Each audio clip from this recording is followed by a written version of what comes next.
For each of you, I really want to talk about Charlie on stage versus Charlie on film. Sam, what's the biggest change that you made to him, knowing that the audience's relationship was going to be different? We were going to be sort of closer to him through the lens than we would be if we were live in an audience. And Brandon, what is the moment in the film that, as Charlie, you most wish that you could have had the live stage experience for, that you would have loved to have performed in front of a live audience? That's an interesting question. It is.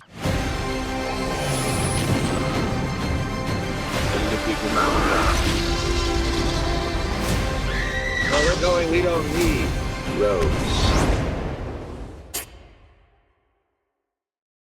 Guys, this is one of the most incredible films I have seen in years. And Mr. Fraser, this is one of the most astonishing performances I've seen in my entire life. So seriously, thank you for taking the time to chat with me today.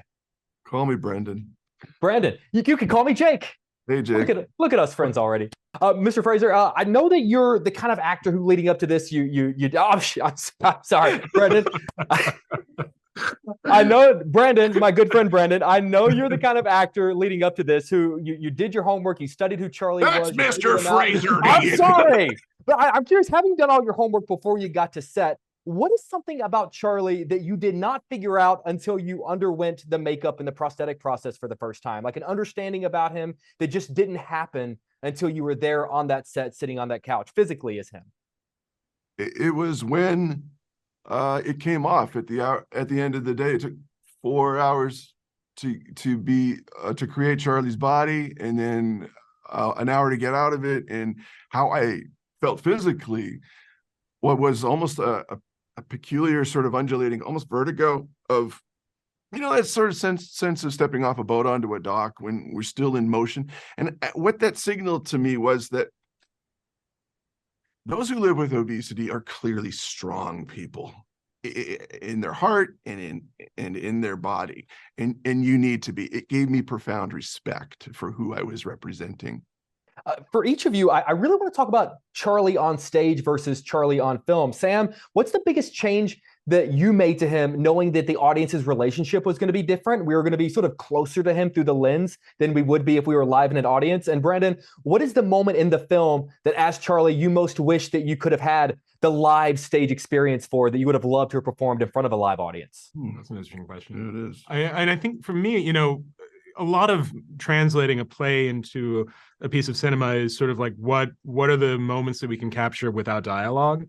But that also was a little nerve-wracking for me, because just as an example, like there's a very key moment in the play where Charlie makes the decision to call his daughter. It's really the thing that kicks off the entire movie. It's the entire play.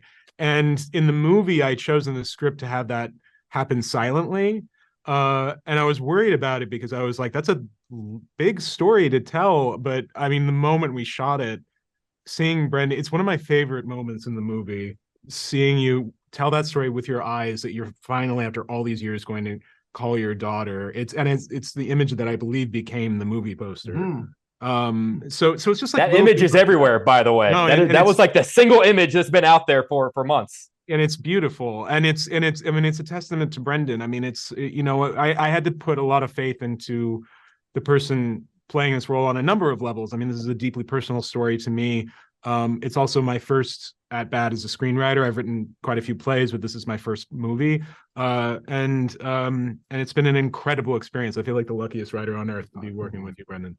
To answer your question, I'm scratching my head here, because having acted in a film is so much a different discipline than bringing a performance to stage. I mean, did you have an intermission in your show? I don't remember. We did. Was it one through? Or? It was an hour 50 minutes straight through. Okay. Yeah. So we did an intermission in Denver where it premiered, but then I realized that it really just wanted to exist as a block. One and done, right? Yeah. So I don't really know exactly, because there's so much you can do in film, and if Darren Aronofsky's directing it, I mean, you're going to get the authenticity and the reality of what a man who medicates himself with food would be going through. And when you shoot those sequences, there are ways that you can depict that you can't necessarily authenticate the same way on a stage. So it's a little too abstract for me to pick anything specifically, but I will tell you that it felt privileged to breathe life into this guy who otherwise would have just been dismissed as an othered in a way, for not being seen as the human being that he is, an educator, a father, a positive man who sees the best in others, but dramatically he can't see that in himself. And that's his challenge, and why he has to reconnect with his daughter in the very limited amount of time he has before, yes, before stories end. Yes. I'm going to cut you loose on this really quick, because I did want to ask, because I have to be honest with you, I had a really, time for today. no, we're out of time. Thank you, Mr. Hamilton. Brandon, my good friend Sam, love you guys. Seriously, thank you for being so kind. I appreciate you. Thanks. Love you guys. Take care.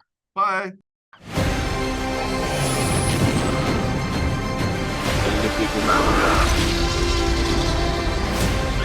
Where we're going, we don't need roads.